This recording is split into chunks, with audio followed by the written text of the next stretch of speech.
유정이라고 우리 성경 봉독한 소정이의 동생이에요. 그러니 소정이는 지금 올해 고1이 되는데 엄마 같은 언니예요. 엄마 같은 언니. 유정이가 엄마는 안 찾고 만날 언니 소정이만 찾아요. 예, 소정이만. 오늘 소정아 성경 봉독 너무너무 잘했다. 소정아, 너는 오늘 이 말씀 봉독한 이 말씀을 평생의 말씀으로 딱 간직해, 알았지? 딱 이 말씀만 너는 안 지워지면 너는 너무나도 귀하게 될 거야. 그리고 저기 권사님, 이번에 소정이 설날 때 세뱃돈 많이 주세요. 이렇게 성경 봉독도 잘했는데 오늘 저기 태민이 자리가 거기가 아니잖아. 태민이는 여기로 오자. 태민이, 효준이는 맨 앞으로 와야지. 난 오늘 너희들 둘만 보고 말씀 전할게. 빨리 효준이, 아니 앞으로 와. 앞으로 와. 효준이. 어떻게? 뭐라고? 안 들렸어요. 그렇구나. 목사님이 틀렸구나. 미안해. 오늘 효준이는 맨 뒷자리를 앉아야 될 이유가 봉원이연이에요. 효준아, 맨 뒤에 있지만 은혜는 오늘 너부터 가길 바래, 알았지? 예. 태민이는 거기 앉아야지. 그래, 오늘 거기가 너 자리야, 알았지? 은혜는 앞에서부터 가는 거야. 여러분, 제가 한 번씩 우리 어린 자녀들 언급하려는 것 너그럽게 양해해 주십시오. 저는 오늘도 찬양할 때 너무나도 기뻤어요. 우리 교회 찬양이 이렇게 풍성하고 예배 때 찬양이 많아서 너무너무 좋아요. 목사로서 오랫동안 목회하면서 느꼈던 바가 찬양이 많았으면 좋겠다. 찬양이 진짜 살아있었으면 좋겠다.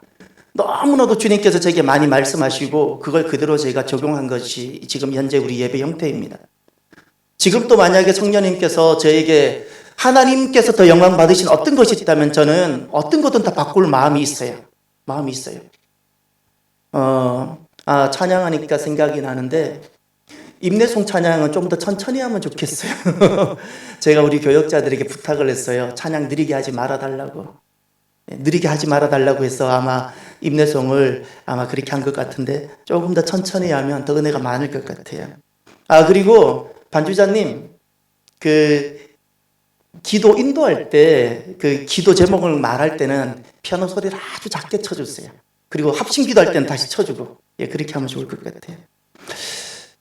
다음 세대 생각하면서 오늘 찬양 때 막 마음이 뜨거워졌어요. 무슨 생각이 들었냐면 태민이가 생각나고 효준이가 생각나고 소정이가 막 생각나면서 이들이 몇 년 후에 이곳을 가득 채울, 우리가 언제까지 이곳에 있을 건 아니잖아요. 그죠? 우리가 때가 되면 우리는 다 떠나게 됩니다. 그럼 누군가가 이 성전을 지키고 이곳에서 또 하나님께 찬양하고 예배해야겠지요.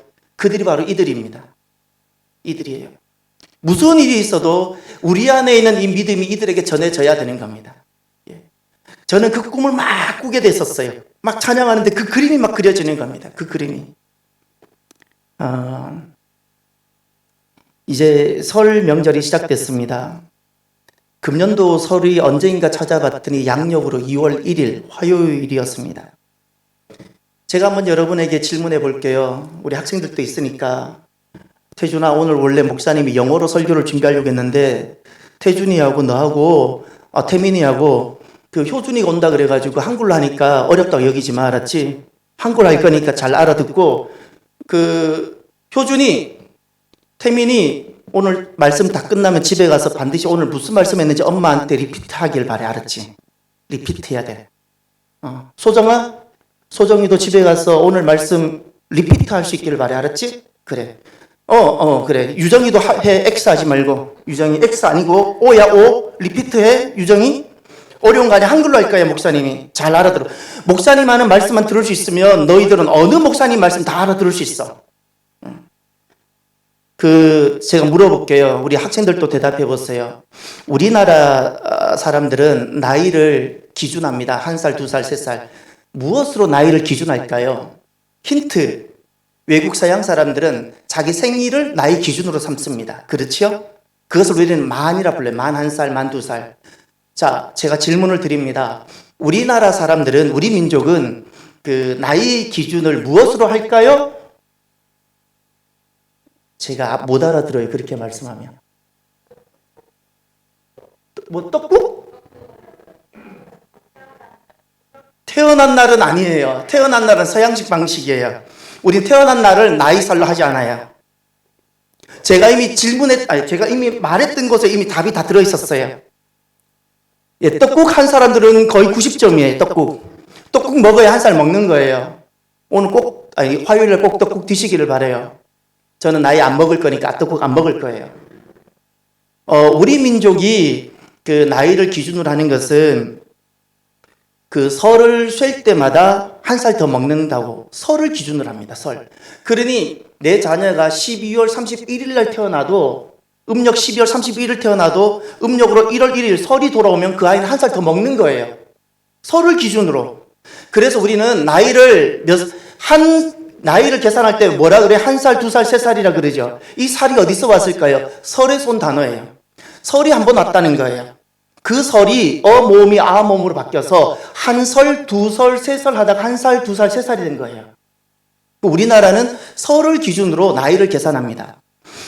이 설이란 단어가 실은 어디서 왔을까? 순수 우리나라 말인데 어떤 의미일까가 국어학자들도 정확하게 설명을 못해요. 왜 우리가 그 원단이든 뭐 이런 한자어를 설이라 왜 표현하는지를. 그런데 지금 우리가 쓰고 있는 단어 중에 이 설이란 단어가 남아있어요. 낯설다, 설익다.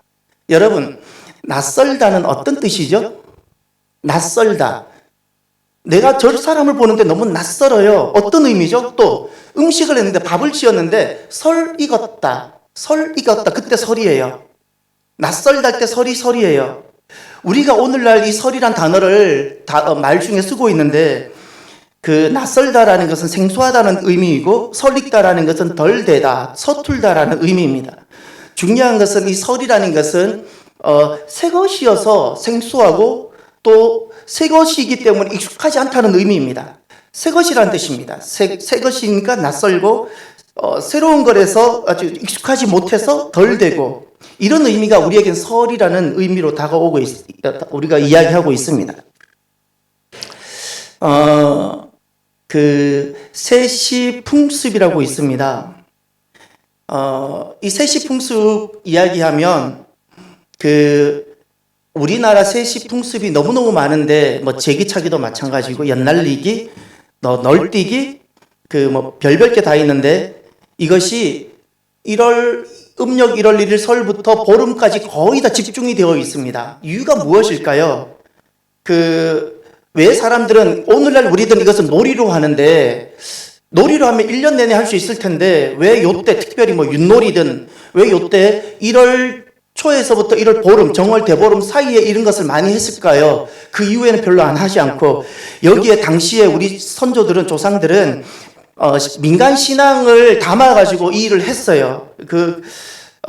민간 신앙, 다시 말해서 우리 조상들은 이것을 신앙 차원에서 다루었어요. 오늘 우리는 윷놀이를 하고 오늘날 우리는 재미있게 널뛰기를 하는데 이 모든 것이 나름 어떤 샤머니즘적이든 어떤 것이든 종교적이고 신앙적인 차원에서 다루어졌습니다. 예를 들어 이런 겁니다. 여러분 이런 이야기 들어보지 않으셨어요? 저는 이거 들었어요. 설날 되면 뛰지 말라 들어보지 않으셨어요? 설날에, 새해에. 안 들어보셨어요?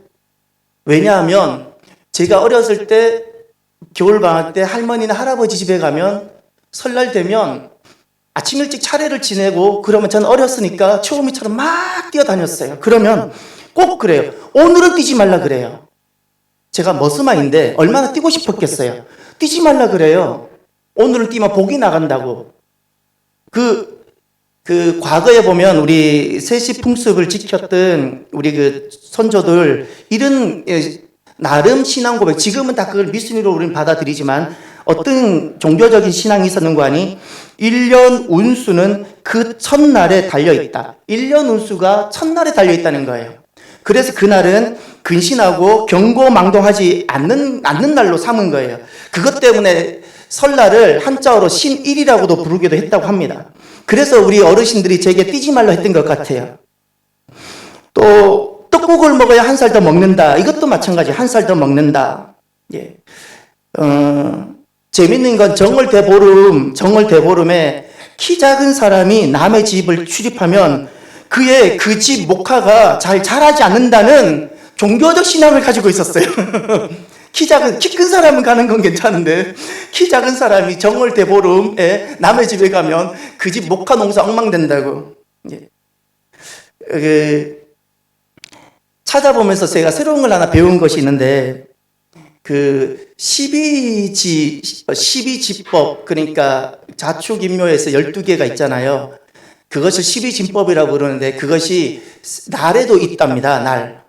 우리가 12달이 있는 것처럼 날에도 자일, 뭐 자축인묘할 때 자일, 축일 뭐 이렇게 날에도 있는데, 그의 첫 번째 오는 그 쥐의 날, 자날, 그러니까 상자일이라 부른다 그래요. 상이라는 것은 위상자인데 첫 번째 왔다는 거예요. 그의 새해의 첫 쥐날, 상자일, 그날은 일을 하면 쥐가 곡식을 축낸다 해서 일을 못 하겠답니다. 이것이 이제 종교 신앙입니다. 민간 신앙.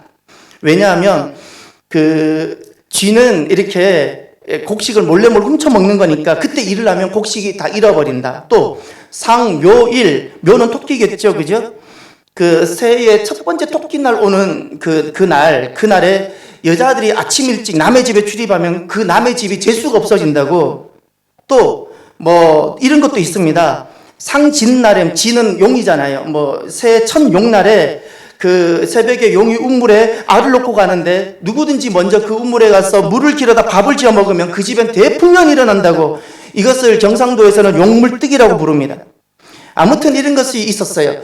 제가 쭉 돌아보면서 딱 한마디로 말하면 이런 것이었습니다. 우리 민족의 세시 풍습은 신앙이었어요. 오늘날 우리들은 그것을 뭐 민속 문화 또는 놀이 이렇게 말할지 몰라도 결국에는 우리 민족이 그동안 세습 풍습으로 지켜왔던 그 많은 것들이 결국 신앙이었더라는 게, 다른 자기들, 우리가 이제 복을 받고 살고 싶은, 다시 말해서 무엇을 첫째로 여기는지, 첫 번째를 어떻게 맞이하는지, 그 신앙이었었어요. 그 신앙. 하나님 없이 맞이하는 설의 모습을 제가 너무나도 가슴 아프게 봤어요. 우리 조상들의 설을 맞이하는 세시 풍습을 보면서 하나님이 없는 그 가운데 설을 맞이하는 우리 선조들의 모습을 보면서 그 속에 얼마나 불안이 가득한지, 얼마나 염려가 가득한지, 얼마나 복과 풍년을 열망하는지. 저와 여러분들은 하나님 안에서 맞이하는 설이 되기를 바랍니다. 하나님 안에서 맞이하는 설은 불안하지 않습니다. 안 될까, 망할까 염려하지 않습니다. 그저 감사할 뿐입니다. 감사할 뿐입니다. 그 하나님 없이는 설을 맞이할 때 복과 풍년을 기리면서 기대하면서 복조리도 뭐 걸어들고 오만 가지를 많이 할 수 있지만, 우리는 이렇게 합니다. 새해를 맞이할 때 우리는 복과 풍년을 기리면서 복조리를 걸어두는 그런 심정으로 새해를 맞이하는 것이 아니라, 하나님께서 금년에 나에게, 우리에게 예비해 두신 은혜와 선물이 있다. 예비해 두신 은혜와 선물이 있음을 내가 믿고 그 예비된 은혜와 선물에 내가 참여하고자 하는 이 믿음으로 내가 새해를 맞이하는 거예요. 새해라는 것은 하나님이 있지 않을 때는 새해는 복이었으면 좋겠다라는 막연한 기대로 맞이한다면, 하나님이 딱 계시고 나면 새해는 어떻게 맞이하는가? 주님께서 맡기신 사명입니다. 사명으로 맞이해요. 사명으로 맞이하는 새해가 복입니다. 사랑하는 성도 여러분, 저와 여러분들이 우리 민속 절기를 보면서 하나 결단할 게 하나 있습니다. 오늘 이 설 명절이 시작되는 주일에 저와 여러분들이 반드시 결단해. 유대인들은 결단하지 않아도 되는데 우리 한민족은 결단해야 될 것이 있어요. 민속 명절을 절기 신앙으로 바꾸어 맞이하십시오. 오늘날 우리는 명절에 돌아가면 수많은 민속 풍습들을 접하게 될 겁니다. 제사도 있을 수 있고 뭐 윷놀이도 있고 오만 가지가 다 있는데, 우리가 대대로 내려왔던 자연스럽게 문화로 지금 오늘날 맞이하는 이 모든 민속 명절 모든 것들이 절기 신앙이 되어져야 됩니다. 절기 신앙으로 바꿀 수 있어야 됩니다. 그 절기 신앙이라면 세 가지 3대 절기가 있습니다. 유월절, 오순절, 초막절, 세 가지 절기가 있습니다. 유월절은 어떤 신앙적 의미를 가지고 있을까요? 유월절은 하나님이 우리를 구원하셨습니다. 그 신앙 고백을 회복하고 전하는 것이 유월절이에요. 구원입니다. 하나님의 구원. 하나님의 구원을 가지고 8일간, 만 7일간을 지내는 것이 유월절입니다. 예. 오순절은 무엇일까요? 오순절은 구약시대 때는 그 오순절 때 율법, 말씀을 주셨고, 신약 때는 그 오순절에 성령을 주셨습니다. 예. 말씀을 주셨으니 뭘 했어요? 그 시내산에서 언약을 맺은 거예요. 그 오순절의 핵심이 무엇인가요? 하나님이 나에게 주신 말씀, 하나님이 성령으로 인치신 이 성령, 그 성령에 내가 하나님께 응답하는 언약을 맺는 시간, 신앙을 결단하고 고백하는 거예요. 이게 오순절이에요. 신앙을 결단하고. 지난날은 말씀을 받고 시내산에서 언약을 맺은 것처럼, 신약에서는 성령을 받고 교회로 내가 언약을 맺은 것처럼, 내가 오늘날 하나님 앞에 신앙 고백을 하고 결단하는 겁니다. 초막절은 어떤 의미가 있을까요? 초막절은 모든 절기에 끝나는 겁니다. 새날이 시작되는 겁니다. 예. 바로 하나님 나라를 말합니다. 초막절은 하나님 나라, 천국을 상징합니다. 초막절의 신앙의 의미가 어떤 것이 있나요? 세상은 광야인데 어떤 어려움이 있고 고난이 있을지라도 천국을 소망하며 이겨내라는 겁니다. 이겨내라는 겁니다. 천국을 회복하는 겁니다. 예, 천국 신앙을 회복하는 겁니다. 우리가 맞이하는 이 명절이 절기 신앙으로 바뀌어야 됩니다. 명절이 절기로. 명절은 내가 중요하고 내게 어떤 일이 일어났는가를 말합니다. 예, 내게 어떤 일이 일어났는가. 근데 절기라는 것은 명절과 어떤 차이가 나는 거 아니? 절기라는 것은 하나님이 무엇을 하셨냐라는 거예요. 하나님이 내게 무엇을 하셨나? 이것이 절기입니다. 하나님께서 내게 어떻게 구원을 행하셨는가? 베풀어 주셨는가? 하나님이 나에게 어떻게 말씀하셨는가? 하나님께서 나에게 어떻게 하나님 나라를 예비하고 계시는가? 하나님 나라, 하나님이 무엇을 하셨나? 예. 이것이 절기입니다. 절기. 우리가 절기는 유대인들의 모습을 보면 절기 때 빠지지 않는 것이 하나 있어요. 신앙교육입니다. 하나님이 무엇을 하셨습니까? 하나님을 회복하고 구원을 회복하고 언약을 회복하고 천국을 회복하는 하나님과의 관계만이 아니라 절기 때는 유대인들은 뭘 하는 거 아니? 한 가지 덜을 하는데 그것은 절대 부모만 절기를 지키지 않습니다. 유대인들은 부모 세대만 절기를 지키는 적이 없습니다. 반드시 자녀들 불러 모아서 자녀들과 함께 절기를 지킵니다. 이것이 무엇인가요? 그 절기를 통해서 자녀들에게 신앙 교육을 하는 겁니다. 그래서 명절이 절기가 되려면 두 번째 신앙 교육입니다. 신앙 교육. 모든 절기는 자녀들과 함께 유대인들은 지켜왔고요. 그리고 왜 같은 절기를 지키는지 자녀들에게 반복적으로 가르쳐 줍니다. 왜 우리가 작년에도 유월절을 지켰지만 오늘 우리가 또 왜 유월절을 지키는가? 너의 아버지인 나는 하나님께서 나 같은 것을 어떻게 구원하셨는지, 우리 민족은 지난날 애굽에서 어떻게 구원하셨는지 날마다 반복해주고, 너의 아버지인 나는 오늘날 이 받은 구원으로 내가 어떻게 살아가는지를 또 전해주고 그러면서 신앙을 교육하는 시간이 이 절기였어요. 절기. 명절은 맛있는 거, 가족들끼리 만나서 맛있는 거 먹고 헤어지는 거 명절이라면, 절기가 되려면 반드시 자녀들과 함께 내가 믿고 있는, 내게 어떻게 구원이 일어났는지, 내게 어떤 말씀이 왔는지, 너의 아버지인 내가 오늘날 이 믿음을 가지고 내가 어떻게 살아가는지를 반드시 가르쳐야 되는 거예요. 그렇게 될 때 절기가 됩니다. 절기가. 사랑하는 성도 여러분, 명절을 절기로 맞이했으면 참 좋겠습니다.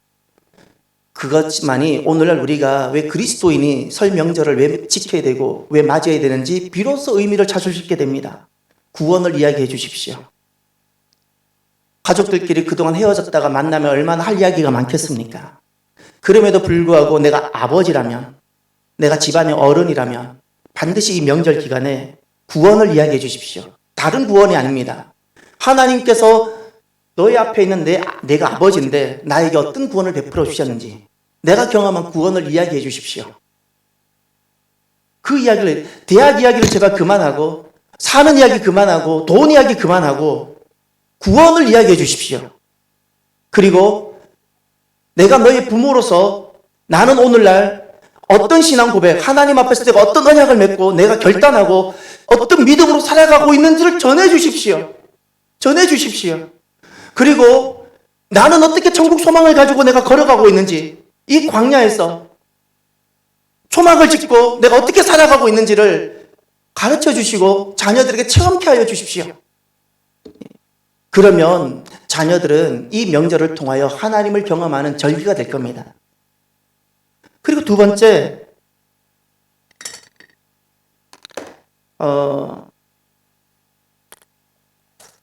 우리가 맞이하는 이런 명절, 민속 명절을 통해서 반드시 가정 안에서 교육되어져야 되는 것이 딱 한 가지가 있습니다. 가장 핵심입니다. 가정 안에서 부모를 통해서 자녀들에게 교육되어져야 되는 것이 하나가 있는데, 그것이, 저를 다 같이 따라해 주십시오. 에하드 신앙. 예, 에하드 신앙. 그 에하드 신앙이 어디 나와 있는가? 자, 오늘 본문을 보시길 바랍니다.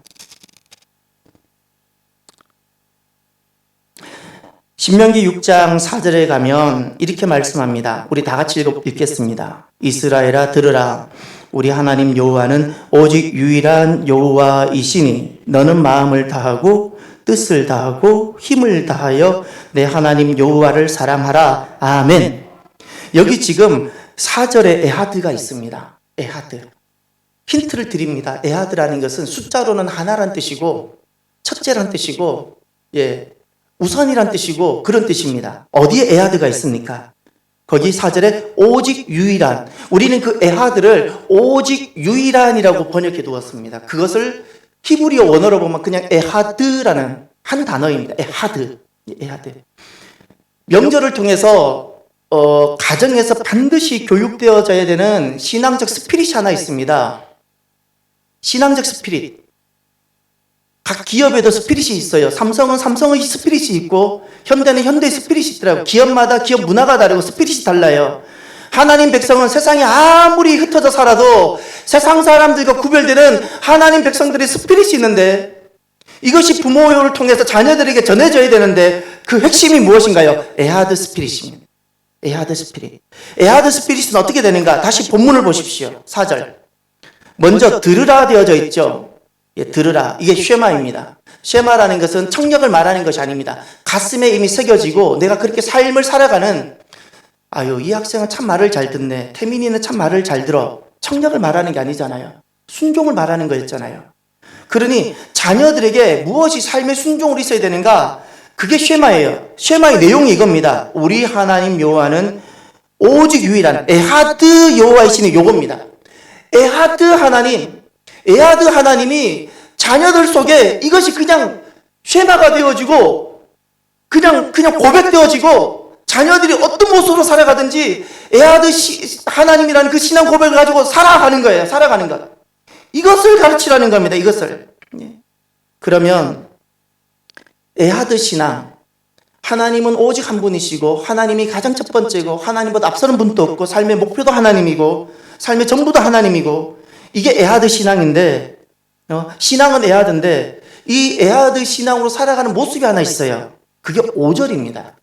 5절은 4절과 병립되는 구절이 아니라 4절을 주가 부연하는 절입니다. 에하드, 오직 유일한 여호와라는 이 신앙을 고백했을 때 이렇게 살게 되어지는 모습이에요. 이게 실은 미래형입니다. 에하드 신앙을 고백하면 이렇게 살게 되어져요. 이제 보세요. 핵심이 그런 거예요. 동사를 찾았어요. 마지막. 내 하나님 여호와를 사랑하게 될 것이다. 정말 에하드 신앙이 생기면 하나님 여호와를 사랑하게 됩니다. 근데 어떻게 사랑하는 것이 에하드인가? 3가지입니다. 너는 무엇을 다하고? 마음. 이게 전심입니다. 그냥 사랑하는 것이 아니에요. 전심으로 사랑하는 겁니다. 이게 에하드 신앙, 에하드의 모습입니다. 두 번째, 뜻을 다하고. 뜻이라는 것은 내 표시, 생명이고 영혼입니다. 쉽게 말하면 목숨을 다해서 사랑하는 겁니다. 누구를? 하나님을. 목숨을 다해서 사랑하는 이 사랑이 에하드 신앙입니다. 세 번째, 어떻게 사랑하라고요? 힘. 힘이라는 것은 다른 것이 내 체력을 말하는 것이 아닙니다. 재력을 말하는 것이 아니라 내가 가지고 있는 모든 소유, 내가 가지고 있는 모든 소유, 메오드라는 단어인데 풍부한 단어입니다. 모든 소유를 가지고 누구를 사랑하라고요? 하나님. 이것이 에하드 신앙이에요. 에하드 신앙. 내가 가지고 있는 내 전부, 전심이죠. 전심. 그리고 생명을 다해서, 그리고 내가 가진 소유를 다해서 하나님을 사랑하는 것이 바로 에하드. 내 안에 에하드가 있으면 이렇게 살아가게 되어지는 거예요. 이것이 주님의 말씀입니다. 제가 그 중학교 2학년 때 첫사랑이 있었는데 그때는 사랑인지 몰랐어요. 시간이 좀 더 흐르고 세월이 흘러보니까 그게 사랑이었더라고요. 아유, 글쎄, 칠판을 보는데 그분이 누님이었거든요. 2살 연상의 중2고 그분은 고1이고, 칠판을 보는데 그분이 다 이렇게 그림이 그려지고, 창문을 보니까 또 그 누님이 또 이렇게 막 창문 밖에 와 계시고, 참. 부모님이 용돈을 주면 제일 먼저 그분이 먼저 생각나서 뭔가를 해주고 싶은 거예요. 온 용돈을 다해서 내 소유를 전부를 다해서 그분에게 뭐 선물해주고 싶은 마음이 막 일어나는 거예요. 이게 제 중학교 2학년 때 있었어요. 중학교 2학년 때. 그때는 그게 이런 마음이 사랑이구나를 몰랐어요. 세월이 흐르고 내 인생에 찾아왔던 첫 번째 그 사랑이 아마 그거였겠구나라는 생각이 들어요. 그거였겠구나. 그분이 지금 어디 계시나 한번 보고 싶어요. 교사로 생활했을 텐데, 어디 계시나 궁금해요. 여러분, 에하드 신앙이라는 건 바로 이런 겁니다. 내 전심을 다하고, 내 생명도 주어도 문제도 안 되고, 그리고 내 가진 모든 것을 다해서 사랑하는 것. 할렐루야?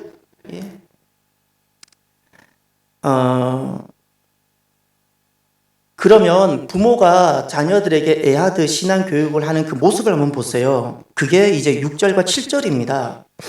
6절은 부모의 자리고, 7절은 부모가 어떻게 해야 되는지 7절, 8절, 9절은 그 모습인데 가장 중요한 두 동사만 찾아보십시오.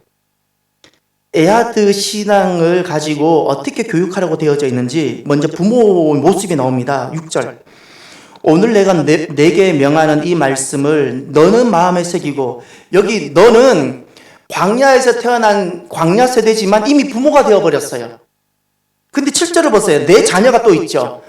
광야에서 태어난 세대지만 이미 부모가 되었고, 광야에서 태어난 세대 그 밑에 또 자녀가 또 태어난 거예요. 이런 상황이에요. 그러니 6절은 광야에서 태어난 세대지만 부모가 되어버렸어요. 부모에게 주는 말씀이에요. 근데 그 부모에게 무엇을 말씀했어요? 너는 이 말씀을 마음에 새겨라. 마음에 새겨라 그랬죠? 이것이 마음에 새기다라는 것이 부모의 신앙의 자리입니다. 에하드가 되려면 부모가 먼저 마음에 새겨져 있는 게 있어야 됩니다. 에하드가 새겨져 있어야 전해줄 것이 있는 거예요.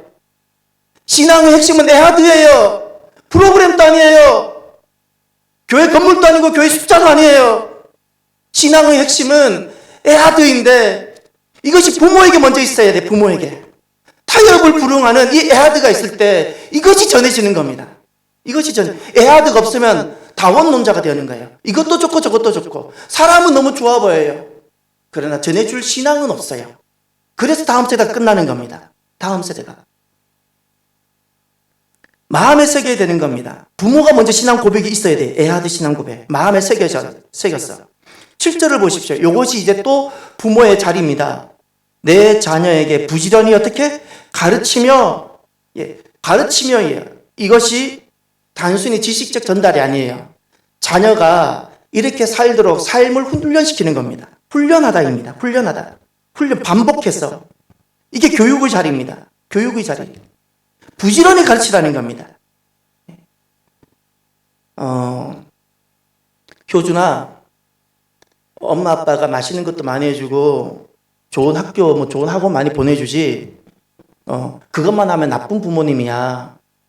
뭘 해줘야 좋은 부모님이냐면 에하드 신앙을 가르쳐주고 전해주고 그걸 보여주는 부모가 부모님이라면 좋은 부모님. 태민아, 내 부모님이 그런 부모님이 되도록 기도해야 돼. 알았지? 만약에 부모가 아직 믿음이 부족해서 그것을 보여주지 못하면 어떻게 할까요? 태민아, 내가 고백하면 돼. 하나님을 첫째로, 애아드로. 시험이 있어도 하나님이 먼저여야 되고, 사람들은 학원이 중요하다고 하지만 나는 하나님이 먼저일 수 있고, 애아드. 항상 하나님이 첫 번째고 하나님이 나의 전부이고, 신앙은 교회를 다니는 것은 신앙이 아니에요. 신앙은 하나님을 애아드로 할 때부터 비로소 신앙생활이 시작이 되어지는 거예요. 내가 애아드를 하면 그때부터 하나님이 나를 양육하셔. 나를. 부모님의 자리를 한번 보십시오. 여러분 지금 어디를 보셔야 되냐면 신명기 5장 5절을 보세요. 5장 5절을 보면 이런 말씀이 나옵니다. 중반절에 내가 여호와와 너희 중간에 서서, 이 자리가 부모의 자리입니다. 지금 1차적으로 이건 모세의 고백입니다. 모세가 백성들 사이에, 모세는 하나님과 백성들 사이 중간에 서 있는 자죠. 부모는 누구이죠? 하나님과 자녀들 중간에 서 있는 사람들, 그를 교사라 부르는 거예요. 교사. 부모는 교사입니다. 여러분 잊지 마세요. 가정은 교육의 장소입니다. 원래 처음에 학교가 없었어요. 모든 교육은 다 가정에서 이루어졌던 겁니다. 가정에서 다 이루어졌어요. 자녀들을 제발 학교에 교회에다 그냥 맡겨놓기만 하지 마십시오. 부모로서 방치하는 것이고 부모로서 해야 될 일을 하지 않는 겁니다. 가정은 학교입니다. 부모는 교사입니다. 하나님과 자녀의 중간에 서 있는 사람들입니다. 밥을 먹였다고, 좋은 학원 보냈다고 내가 부모의 사명을 다했다고 여기지 마십시오. 애아들을 전해줄 수 있어야 됩니다. 자녀는 나의 학생입니다. 하나님께서 내게 맡겨주신 학생. 사랑하는 성도 여러분, 살아가면서 우리가 많은 걸 경험하고 많은 상황들이 일어날 수 있겠지요. 때로는 건강이 약해질 때도 있고, 때로는 재산상의 손실도 생길 수 있고 많은 일이 일어나지요. 그러나 한 가지는 잃어버려서도 안 되고 실패해서도 안 됩니다. 잃어버려서도 안 되고 실패해서도 안 되는 것을, 그 가치를 성경은 이렇게 말합니다. 기업이라고. 하나님의 기업. 그 기업이 무엇일까요? 자녀입니다. 자녀는 실패해서도 안 되고 빼앗겨서도 안 되고 잃어버려서도 안 되는 하나님의 가치입니다. 가치. 직장 생활은 실패할 수도 있어요. 그러나 자녀만큼은 실패해서는 안 됩니다. 반드시 내 신앙이 유산으로 이어져야 합니다. 근데 신앙 유산이라는 것은 안타깝게도 빌려줄 수도 없고 나눠줄 수도 없어요. 얻어올 수도 없어요. 여러분 잊지 마세요. 신앙 유산이라는 것은 다른 집에 꾸어올 수도 없는 거예요. 내가 부모가 됐어요? 정말 생명을 다해 이 부분을 감당하셔야 돼요. 빌려올 수도 없고 꾸어올 수도 없고, 다른 집이 잘한다고 대신 그 집에서 줄 수도 없어요. 내가 부모고 나를 통해서 하나님이 자녀가 주어졌다면 반드시 신앙이 유산되도록 하십시오. 반드시 신앙이. 가정은 하나님께서 모든 창조 질서와 구속의 역사가 흘러가도록 하나님이 두신 교회 이전의 교회의 원형이 가정이에요. 가정. 밥만 먹고 산다고, 일만 한다고 만약에 부모가 애하드 스피릿을 잃어버렸어요? 회개해야지요. 회개해야지요. 나쁜 부모입니다. 나쁜 부모. 이것은 한 가지를 하지 않은 것이 아니라 전부를 잃어버린 겁니다. 자녀를 잃어버렸다는 건 전부를 잃어버린 겁니다. 여러분, 신앙은 애하드입니다. 애하드가 아니면 신앙이 되지 않습니다. 적절하게 내가 할 만큼 하고 적절하게 내가 세상과 균형을 맞춰서 살아갈 때는 종교가 되지 신앙은 안 됩니다. 신앙이 안 된다고요. 사랑을 어떻게 두 마음을 품고 할 수 있습니까? 믿음은 두 마음이 되지 않습니다. 애하드입니다. 애하드. 가정은 애하드가 삶으로 전해지는 곳이고, 부모는 이 애하드를 전하는 교사이고, 자녀는 애하드가 마음에 새겨질 때, 자녀의 마음에 새겨질 때 그 자녀에게 비로소 믿음이 유산됩니다. 오늘 말씀 마지막으로 기억합시다. 우리 하나님 여호와는 오직 유일한 여호와이니, 아멘. 애하드입니다. 이것을 물려주세요. 전해주세요. 그저 하나님 좋은 분, 그건 신앙 아니에요. 하나님 그저 좋은 분, 사랑 많은 분, 신앙 아니에요. 하나님은 내 전부여야 되고, 내 생명을 다해서라도 내가 사랑해야 될 어떤 분이고, 이것만이 신앙이에요. 그래서 마음을 다하고 내 전심을 다하고 내 생명을 다하고 내 가진 소유를 다하고 하나님을 사랑하는 애아들 신앙을 회복하기를 바랍니다.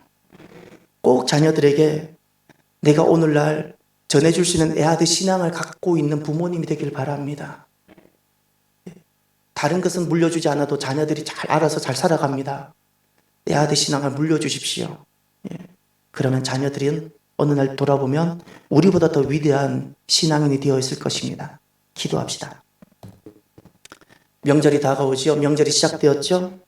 이 명절에 정말 우리가 절기가 되었으면 좋겠고 하나님 우리에게 어떤 구원을 행하셨는지, 아버지 나에게 어떤 구원을 행하셨는지를 전해 주십시오.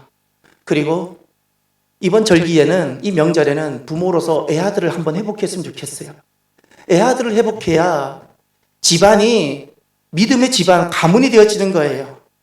이 애아들을 꼭 회복하고 애아들을 전하는 이번 명절이 되기를 주의 이름으로 우리 함께 기도하길 바랍니다. 기도합시다. 할렐루야. 하나님 아버지 감사합니다. 명절이 시작됐습니다. 지난날에는 하나님 없이 맞이했던 명절이라면 이번에는 이 명절이 절기가 되었으면 좋겠습니다.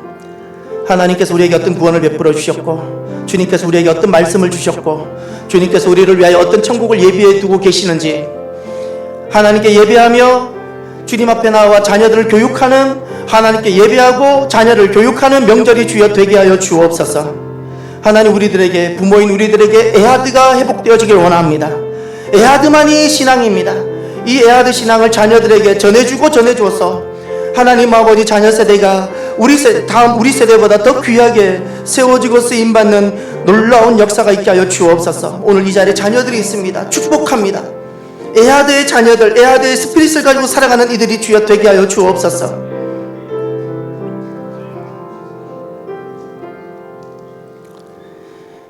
하나님 아버지, 주님은 정말 계십니다. 그리고 역사하십니다. 그리고 일하십니다. 주님만이 전부입니다. 주님만이 구원이며 주님만이 생명입니다. 주님을 믿어도 되고 안 믿어도 되는 선택적 사항이 아닙니다. 주님 안에만 생명이 있습니다. 사람은 하나님을 만났을 때만이 비로소 사람의 인생을 진짜 그때부터 살게 되어집니다. 그래서 하나님, 애아드가 아닐 경우에는 절대 신앙생활이 아닙니다. 주님, 우리들에게 이 명절을 통하여 먼저 애아드가 회복되게 하여 주시고, 그리고 주님께서 우리를 어떻게 구원하셨고 나에게 어떻게 말씀하셨고 어떤 것을 예비하고 계시는지를 자녀들에게 전하고 가르치는 신앙 교육이 있는 절기가 되게 하여 주옵소서. 감사하며 예수님 이름으로 기도드립니다. 아멘.